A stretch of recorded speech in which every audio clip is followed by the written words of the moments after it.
This episode of the Nerf Herder Council is brought to you by Audible. Visit audibletrial.com/NHC for your 30-day trial and a free audiobook download.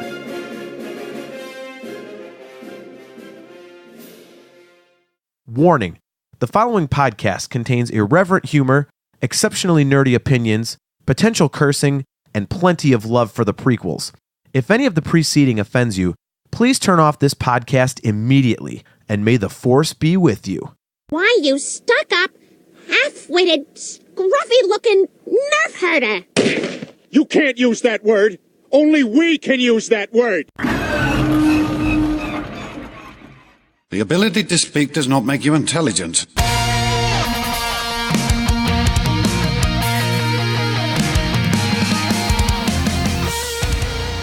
You're tuned in to the Nerf Herder Council, your source for Star Wars opinion, conversation, and debate. Featuring your hosts, JT, Star Wars. It's freaking Star Wars. Like, what, is she gonna go to the fucking Jedi library or something? AJ. Yeah, Rebels is a lot like our show, where we think we have a good idea and then it just fails in execution. Steve. It's a sign of any good audio podcast is visuals, right?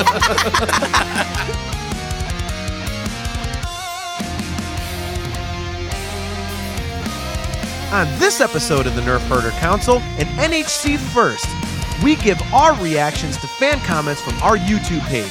This is part one of a two-part episode.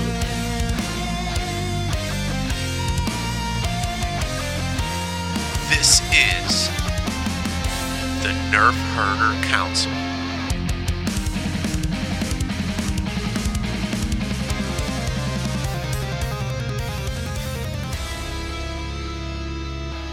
What is up, everybody, and welcome to another episode of the Nerf Herder Council. My name is AJ. With me, as always, are JT and Steve. How you doing tonight, gentlemen?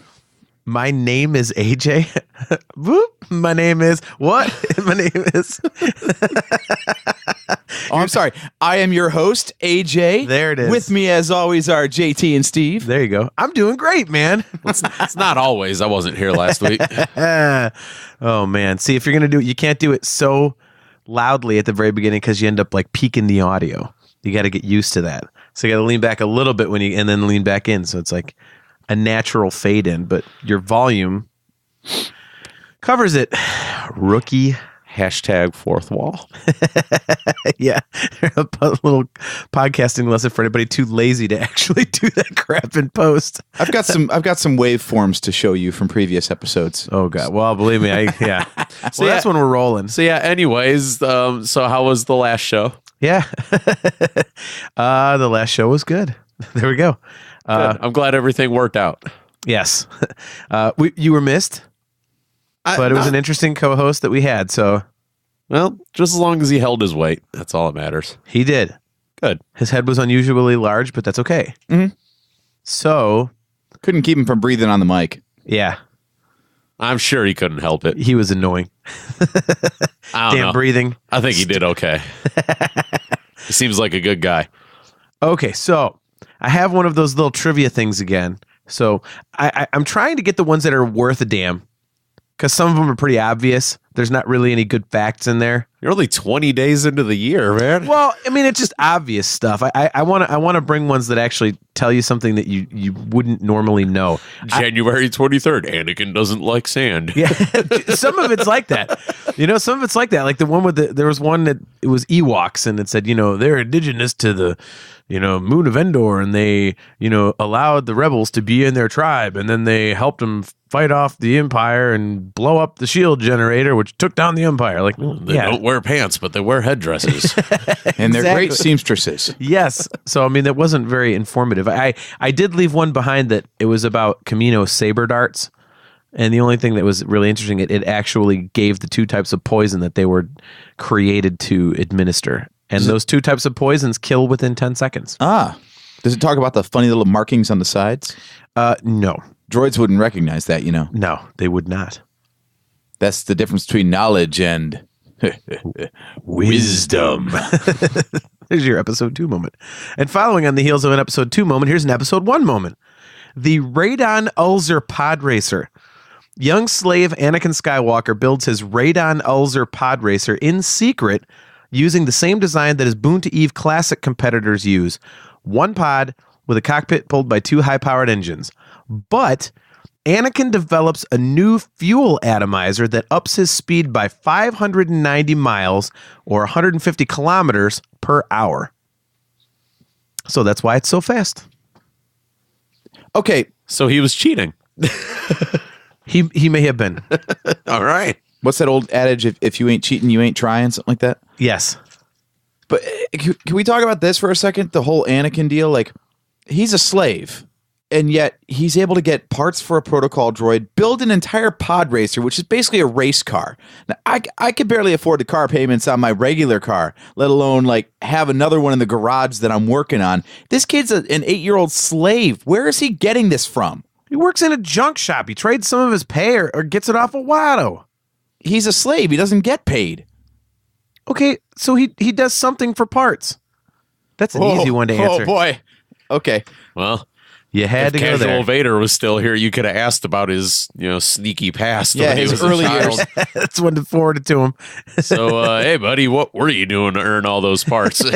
I don't think I want to know that now that I think about it. Yeah, especially now that he seems to not have much of a filter.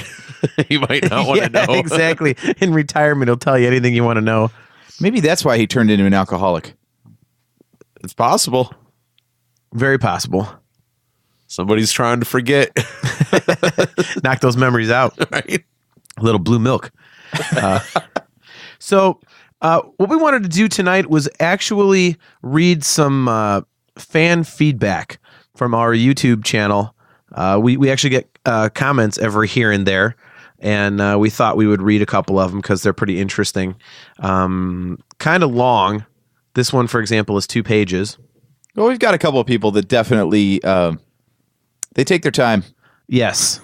They've got Yeah. a lot to say. Well, I mean, first of all, we really appreciate feedback. We love reading that stuff, and it's awesome to interact. So we wanted to kind of bring, those people's opinions onto the show because we really would like to be more fan oriented and have more fan involvement. We're just crappy at it. So, we figured this is a good way to do it. So we'll probably do more of this going forward. So if you have something to say, comment on our YouTube videos or whatnot, or our Facebook page, or if you want to tweet at us, or you can just email us. Actually, a really easy email address is just nerfherdercouncil@gmail.com. So you can shoot an email there if you want, or feedback at nerfherdercouncil.com. So I would actually say don't use feedback at nerfherdercouncil.com. I looked at that today. It's just spam bots. is it? It's actually going to my spam folder. Oh. I didn't tell it to do that, but Gmail figured it out on its own because there's nothing but just like Russian alphabet stuff sitting in there. And yeah. Do you want to extend your LinkedIn? Delete. Yep. All right. Well, then use nerfherdercouncil@gmail.com. Let's do that. There you go. So Feedback at Nerf Herder Council. Do you looking to gain 2 to 3 inches on your whoa. no. Save for later. Click. So we did have a couple comments on the recent episode we did called "Did Disney Ruin Star Wars?" And a guy commented, Revan. Is it Revan or Revan? Revan. Okay, so it's not Darth. but Revan. just- Revan. So Revan says, even at the worst, no, they didn't. This is also from someone who is indifferent to their take as well. So he doesn't really give a crap, but he doesn't think they ruined it. So that's ironically not a very prevalent opinion. Not somebody that's like middle of the road, like, nah, it's okay, but they didn't crap on it. So he's answering the question, did Disney ruin Star Wars? Yeah. All right. Somebody that took it very literally, which is awesome. Yeah. and a YouTube comment that didn't go to extremes. Yeah. I was very pleased with that one. Like we said before, love it or hate it, it wouldn't exist right now if it wasn't for Disney. So you got to give them a little bit credit, Yes, right? Exactly. See, that's what I think too. That's why it's good. He's like, I can't say I really care about it, but it's not ruined. I mean, it's a pretty rational way to look at it. Just because you don't like something doesn't mean the whole thing is completely screwed. Yeah. And then, So- like Casual Vader said last week, all those guys that are talking about how horrible it is and how Disney did ruin everything are going to be the same guys lined up at Galaxy's Edge for 10 hours when the place opens later this year. So they didn't ruin it that bad. I actually saw people complaining about that online. this sucks, man. I have to spend all this money and wait in line for so long. It's not fair. Why do they got to make something like that that's going to cost so much money? Because it's supply and demand, dummy. It's not their responsibility to spend billions of dollars on something so you can get in for $20 after a 30-minute wait. It doesn't work that way. It simply doesn't work that way. I refrain from commenting. Wait 10 years and then go ahead and go there, and it might be 30-minute waits. Yeah, maybe right. Maybe. Yeah, I don't understand that complaint. I mean, does it suck? Yeah. Is it going to be sucky to wait forever for this thing, and is it going to cost a lot of money? Yeah, but tough cookies, man. Then you don't get to go. It's like at least it's there. I mean, this is the closest you've gotten to ever being able to live Star Wars. So yeah. Is it really that bad? If they make it junky and there's not a lot of people there, you're gonna go, this ride sucks, man. I can't believe it's not worth the money. Now, I will say it'll probably get thrown off slightly because at some point, maybe not right when they open, but I know Disney, and at some point, Galaxy's Edge is going to have a Starbucks in it. It's going to have a Disney Vacation Club kiosk set up in it someday. Probably, like I said, not when it opens, probably not for the first few years, but at some point that stuff is going to filter in. And yeah, I'm going to be so pissed if they do that. Yeah, it's going to take away from it a little bit, but it's still the closest damn thing you're going to have to experiencing Star Wars. So what if you're getting a Frappuccino while you're waiting in line to right? fly the Falcon, right? Speaking of Galaxy's Edge, real fast, did you see that they're doing a 5-issue miniseries to tie into it? Yes, I did. That's going to be pretty cool. I really like this idea of like having a living experience and telling a story completely outside the movies to lead up to it. So you've got this whole ramp up until the parks open. That's going to be amazing. Yeah, they had a little thing already. If you went to like Disney Now and you rode Star Tours, one of the films is like, it always starts like you're on Star Tours and then something happens, you're running away from the Empire or whatever. And now the last video actually shows you running away to safety and landing on Batuu. So it kind of does give you that little like tease almost. Yeah. So like when it is open and you ride Star Tours, it'll be like you're landing in that safe zone and you're exiting and hey, you're on the planet that you just landed on in the ride. So it's going to ultimately be pretty damn cool. So they said the one ride's going to be like 28 minutes long from the Falcon, the other one. Yeah, Rise of the Empire, Rise of the Resistance. Something like that. Yeah, they because I forget if it's a tracked one, but there's two carts going at the same time, and like as you walk in, you're kind of like being herded by stormtroopers or something. Someone gave kind of like an overview. So there's a bunch of stuff that happens before you actually even get on the ride, and then the ride itself has a whole bunch of stuff. So it's really long. Yeah, apparently, total front to back is supposed to be almost a half an hour between the queue and then the ride and everything else. How do you complain about that? Seriously, like that's like if you go to Cedar Point and you get on the Millennium Force and it lasts for 20 minutes. Like that doesn't suck. How can you complain about that? I don't understand. And me being a Disney nerd, for me it helps because like you mentioned Cedar Point, when you're waiting in line for the Millennium Force, when you're waiting in line for that, you're just waiting in line.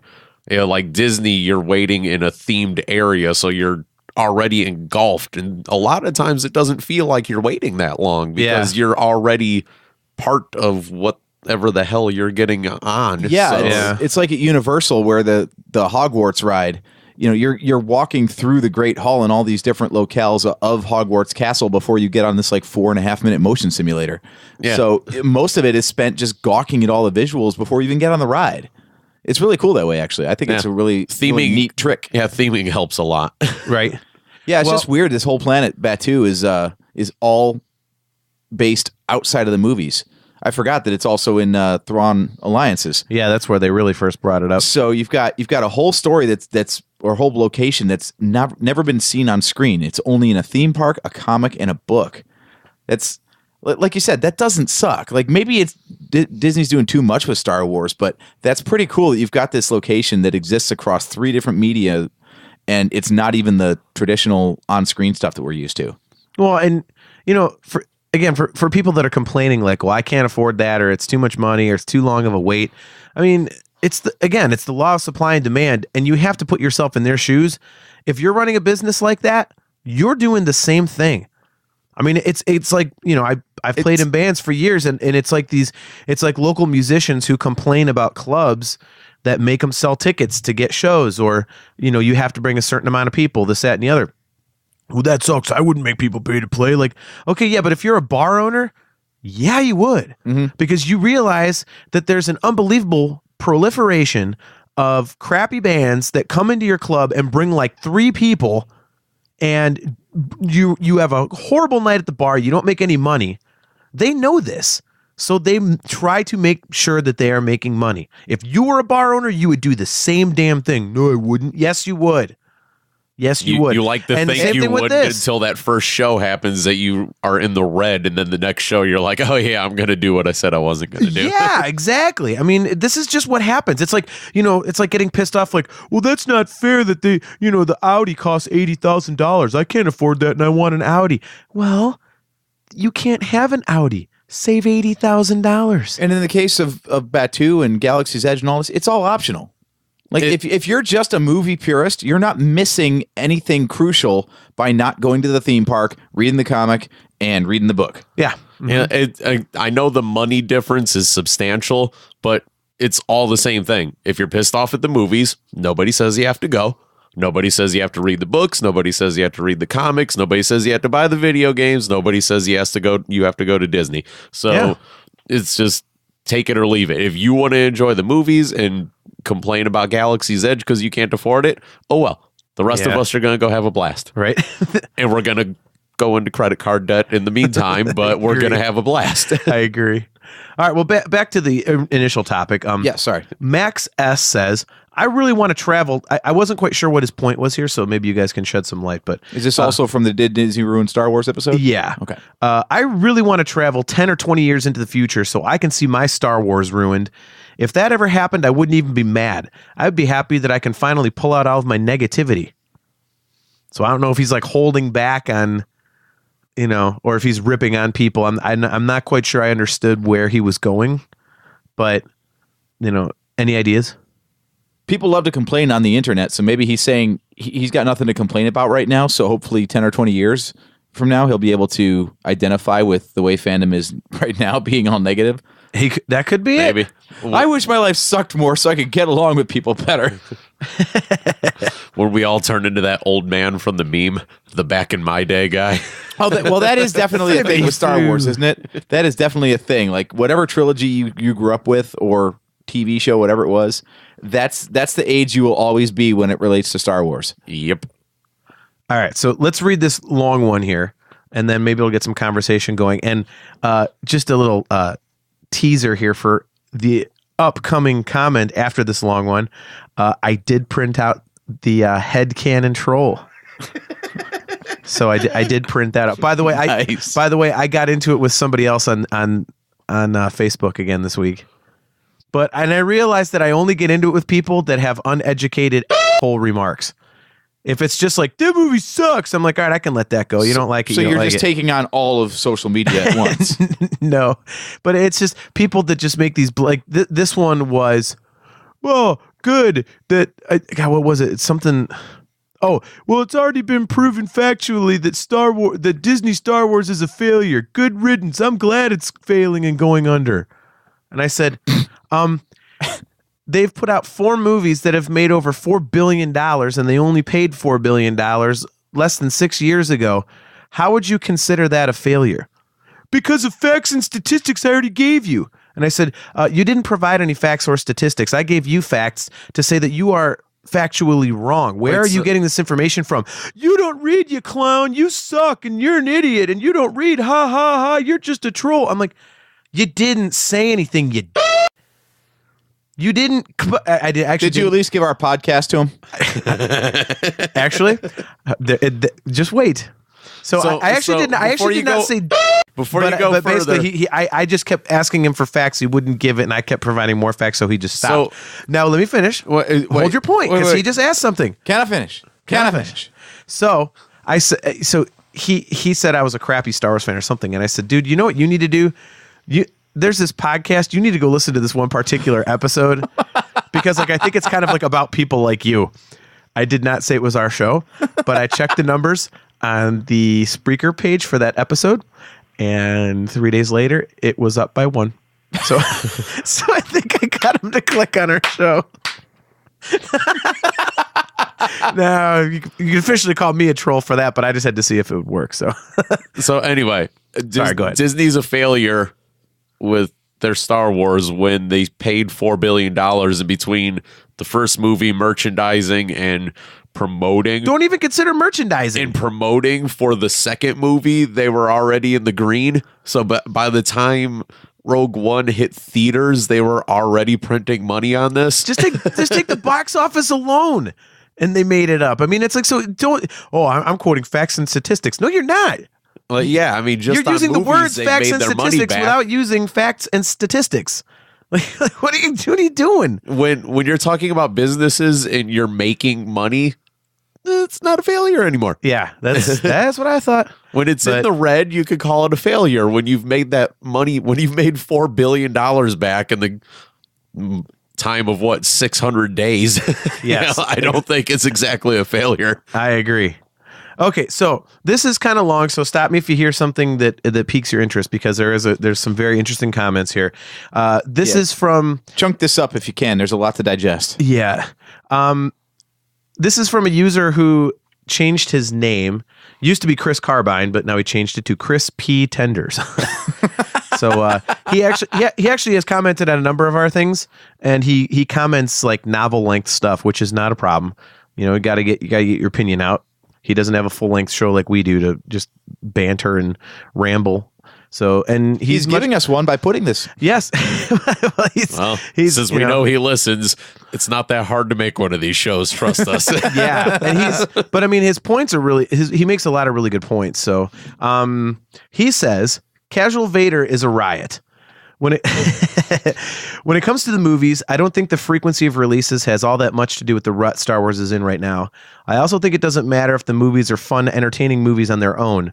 I think when most people get invested in a franchise, it's because of how well the storytellers keep the story rolling. The Force Awakens, I liked it all right. Not as good as any of the George Lucas stories before it, in my opinion. Was a good action movie with tons of nostalgia bones thrown to the fans, but objectively, meaning looking at it mechanically, not absolutely because I say so to reinforce my opinion or anything, it was a piss-poor sequel. How much of what happened in Episode 6 mattered to its story? Vader died. That's about it. It doesn't matter that Luke became a Jedi. It doesn't matter that the Empire was defeated. A whole bunch of off-screen stuff happened after that, and that's the stuff that matters to Episode 7. You can argue about time passage and the age of the actors, but even then, the story could have continued from the implications of 6. There's stuff no one would care about missing, like Luke training Jedi, Leia establishing a republic. But we start off and all that stuff happened and already went through the story most people came to Episode 7 expecting to see. It was a fun film full of incredible action and decent characters, but it didn't really continue the story in a satisfying way. Which I thought that was a very interesting point, because he's right. You know, Yeah. and I'll scroll down here. I mean, 7 had a tremendous challenge, though, because, I mean, 6 was designed to wrap up the entire saga. So it didn't really leave any threads to pick on that really needed done. Yeah. Well, and he says later on, you know, Episode 1 mattered to Episode 2. Episode 2 mattered to Episode 3. Episode 3 mattered to Episode 4. 4 mattered to 5. 5 mattered to 6. It was an ongoing story, and it survived through tons of fan backlash over execution or style or target audience or whatever, because the story was ongoing and each part mattered regardless of whether or not you or anyone liked where it was going. People were invested. Rogue One, absolutely loved it, he said, matters to Episode 4. The hype of 7 being the big return aside, Rogue One had a lot of positivity surrounding it. And the biggest criticism against it was, did we really need this movie? So, I mean, he's right. And when you look at it through that prism, it's a very intelligent way of looking at it, that all the stuff that sets up Episode 7 happens off screen. Yeah. Or you have to go through books and comics to do it, which is, you know, that's a problem, I think. The whole thing of Starkiller Base and wiping out Hosnian Prime, like, that is so pivotal. That is, I mean, that's more horrific than anything we saw go on in the original trilogy because he wiped out an entire solar system. And yet we didn't even know that it mattered because we had never met those people before. Yeah, it was just, I mean, we said this when, you know, we were talking about the movie after it came out, that once we realized what had happened, because we had to find out after the fact, it wasn't explained in the movie. We were like, why wasn't that fleshed out more? Like, you know, they decide to use Starkiller Base and they blow up a crap load of planets and you're like, oh, that was the Republic, whatever. Okay, but it wasn't ever specifically really obviously stated, hey, this is the entirety of the good guys. And they just blew them all up. And by the way, you never met these good guys because they're completely different from the ones you saw in the last movie. Yeah. It was glossed over so quickly, and it was, and that's a huge thing. And that would have been something important to know, because then episode 8 feels more dire because you realize when, you know, I mean, yeah, they tell you, oh, there's only 300 of us left, you know, in episode 8. But I think right from the beginning, if you go into it knowing that, okay, they're really up a creek without a paddle, you know, it's established throughout 8, but I think it creates a different atmosphere if you really know that, oh my God, how are they going to overcome this? Yeah, if you had any sense that the New Republic was at all a thing or strong before they got wiped out by a Starkiller, then it would have held a lot more weight and made 8 seem much more, personal and focused. Yep. But yeah, like you said, there's a whole bunch of nobodies got wiped out before we even knew that we were supposed to care about them. So, oops. Yeah. I remember thinking that in the theater when we saw episode 7 too. Like, they showed the laser coming towards the planet, and they just showed some people looking up at it, looking very sad or surprised or whatever, and I'm just like, who the hell were those people? Right? Like, I think I might have even looked over to you guys. I'm like, you know who the hell they were? Yeah, I just thought they were some nice good guy. Like, I almost thought they were civilians. Like, they didn't even right? seem that important. I was like, okay, just people. That's it. You didn't know that they were, you know, something useful to the Republic. Yeah, I had no idea. Those poor NPCs. Yeah. Yeah, let me scroll through here and find some other stuff. Scroll. You've got paper. Stop it. I know, well, You're not I'm trying to advanced. You know, trying to. Hashtag fourth wall. Well, yeah, it says, you know, 8 made a point to separate itself from the ongoing story. What's a big complaint you keep hearing about 8? It undid the original trilogy.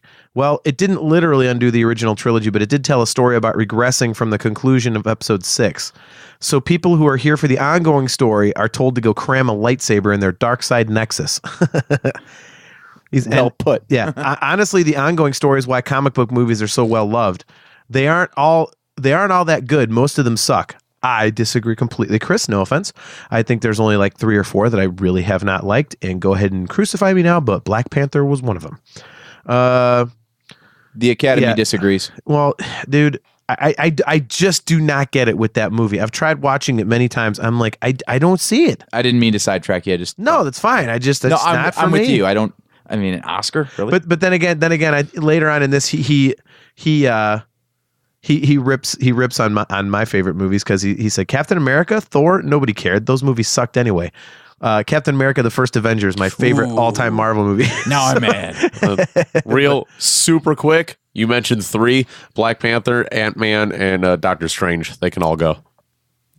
Them's fighting words. All of them can go. No way. Incredible Hulk, Thor 2. I don't count Incredible Hulk because it's not the guy that's in Avengers, so I've kind of already tossed Well, you that have to one count aside. it, but okay. There's that one for me. Since the MCU actually started, like, those are the ones that are. If I was gonna pull all of them off the rack over here and watch them, those are the last 3 on the list. Ant-Man's really fun. I don't think it's. I have not seen the second one. I haven't either yet, but yeah, Black Panther, Thor, and Incredible Hulk are the bottom ones for me. I really don't. Just not very good, but yeah. I mean, but his point, you know, he says Thor 2. Thor 2, you mean? Sorry, yeah, Thor 2. Yeah, but he says, you know, they aren't all that good. Most of them suck, but the ones that have to be good are good enough. And even if a film's mediocre, it still furthers the big story. And with the track record thus far, Marvel has talented filmmakers working on the big event movies that matter most. So people will see the crap movies in order to know what's going on when the big one that rocks comes out and has all the characters that came from crap movies involved in some big kick-ass plot. And that's another really good point. I mean, he's saying that basically had they gone the Marvel route with these, where episode 7 happens pretty quickly right after, the events of episode 6, and it just keeps that ongoing thread instead of saying, okay, 30 years pass and there's a bunch of crap you don't know, that people might be more invested in it. And he thinks that a lot of people are not invested in it because it has that gap. So, and that makes a lot of sense to me. And I think they made a huge flub in putting out the Bloodline trilogy immediately instead of holding off on that story, because once you put out 7, 8, and 9, let's say people trilogy. Aftermath, I'm sorry. Bloodline was one of the books in it, sorry. No, it wasn't. I thought, it was. I thought it was. No, it wasn't. Which one am I thinking? Bloodline. Bloodline is the story about Princess Leia that leads up to episode 7. Oh. Aftermath is right after 6. Well, it was one of the novels. You can tell how much of those I read. But, puke, whatever. Look, you got book stuff to talk about. Come to me, okay? Yeah. So, no, the Aftermath trilogy, they put it out so quickly after episode 7 that it was like, okay, well, I kind of think they should have left that a little bit unexplored, because it would have left a lot of room to tell those stories down the road. So, and they could have examined whether or not those were good stories to tell. Yeah. Yeah. Very true. Very true. But so basically, he's basically saying that, it's not ruined, but they ruined the overarching story just because they had that big time lapse and people aren't invested in it. Do you remember your feeling at that celebration when we found out that it was Resistance and First Order? I didn't particularly care. I didn't think it was bad. I was like, okay, they got to be good guys and bad guys. I mean, I had already assumed they weren't going to call them, the Empire and the Rebellion. So I was like, okay, well, that's pretty cool. Steve, what did you think of it? I don't remember. I kind of vaguely remember wondering if it was going to be something different, but I think by the time I realized or heard that it was First Order and not, the Empire, it was just kind of like, but the helmets look cool. Like, I don't think it really affected me all that much once I finally heard that it was not Empire anymore. Yeah, I was scratching my head at it because I'm like, so it's basically the same exact thing. We're just going to call ourselves something different. Yeah. Okay. I mean, which explains the giant Death Star that they had. Yeah. And the Resistance. That's when I started having reservations when I saw that. And the Resistance thing confused me too, because I'm like, okay, so they're not a government, but they won in the last movie though. So why are they not in charge? Yeah. And then you find out, oh, well, because they're kind of not really with the government, even though they're the good guys. So the good guys don't get along with the good guys. But those good guys just got killed, so who cares? Yeah, I just took it as they're red just hippies. Yeah. We don't listen to the government, man. Really, can you imagine if something were to happen the in Green Party, right? Really, the equivalent is, imagine the U.S. government gets wiped out, and then we got to rely on all these militias that are hiding up in the hills for the apocalypse. That's a scary thought. Sorry, I just called them hippies, and now I'm just imagining Princess or General Leia's ship coming out of hyperspace, and you just see a plume of smoke trailing behind it. Like a Cheech and Chong. Yeah, right. Not because it's breaking down, because right. All right, sorry. So you guys, I forgot we got a lot of comments to get stuff through. on Endor, man. Yeah. So you can smoke the whole planet, man. All right, so we'll do. That's why all the Ewoks are gone. Exactly. So there is a real quick one, actually, from a much older episode, Star Wars documentary, the prequel Strike Back interview. Anastasia Bell says, "Yeah, that's old, dude." Yeah, Anastasia Bell says at 58 minutes and 19 seconds, quote unquote, she's quoting something that we said. Let's say episode 8 comes out and it's the most horrid piece of crap ever. End quote. Dude, are you a time traveler? How did you know? That's fantastic. See, Dude, it's a callback to fanboys. Yeah, Hey guys, what if it sucks? See, if you're going to hate on the movie, do it in an interesting format like this. It was funny. It was really funny. And thank you for listening back. Apparently, she recently listened, because that wasn't there before, because that was a very new one. So thank you, Anastasia Bell, for going back and digging around in the archives. We appreciate that a lot. So that's back before we used thumbnails on our YouTubes. It was just the Spreaker thing. Yeah. That would be entertaining to go back and listen to some of these things and find out how wrong we were with our predictions on stuff. Yeah. Okay, so I have a question for you guys, okay? Are you guys ready for a troll? So that was part 1 of a 2-part episode. Thanks, everybody, for tuning in to another episode of the Nerf Herder Council. Don't forget, we are brought to you by Audible. Go to audibletrial.com/NHC for your 30-day trial and a free audiobook download. Thanks to Galactic Empire for letting us use their music. It is available wherever you get your music, either physical or digital. Go check them out. They have 2 albums out on Rise Records. You can find us there we go. You can find us on most Apple or Android podcast apps such as Spreaker, Stitcher, iTunes, Apple Podcasts, Google Podcasts, Spotify, Pocket Casts, Castbox, places like that. I'd love to know where people are listening to us, actually. Yeah, well, that's why I bring it up, because you never know. Like, maybe they have other... Yeah, maybe we're missing one. Yeah, you never know. It's always good to be everywhere. You know, it's like David Lee Roth said about Van Halen. And he said, you gotta have a great distributor. You need your records in Tahiti. If your records aren't in Tahiti, they're not anywhere. And that's a really good philosophy. Mm-hmm. So our website is nerfherdercouncil.com. You can find us on Facebook. Just obviously look up Nerf Herder Council. Our new email address, which is not so new, but nerfherdercouncil@gmail.com if you would like to send us an email, your feedback, comments, anything like that. Excuse me. Don't forget, you can get your official Nerf Herder Council swag at shop.nerfherdercouncil.com. AJ made 3 awesome designs that you can get stuck on pretty much anything. So go check that out and support the show. And as usual, we are on Twitter. That is probably where we are most active. It's at NHC Podcast. So until next time, I am your host, JT at Dog Pound Jedi. He's AJ. At Drake Adams, 579. He's Steve. At JSteve1005. And we will catch you on part 2.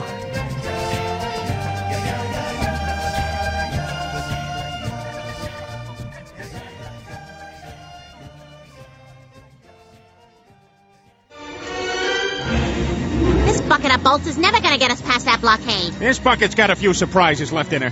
Plus, me and Chewie are on it. Ain't that right, Chewie? Hell yeah, you my Nerf herder. You my Nerf herder.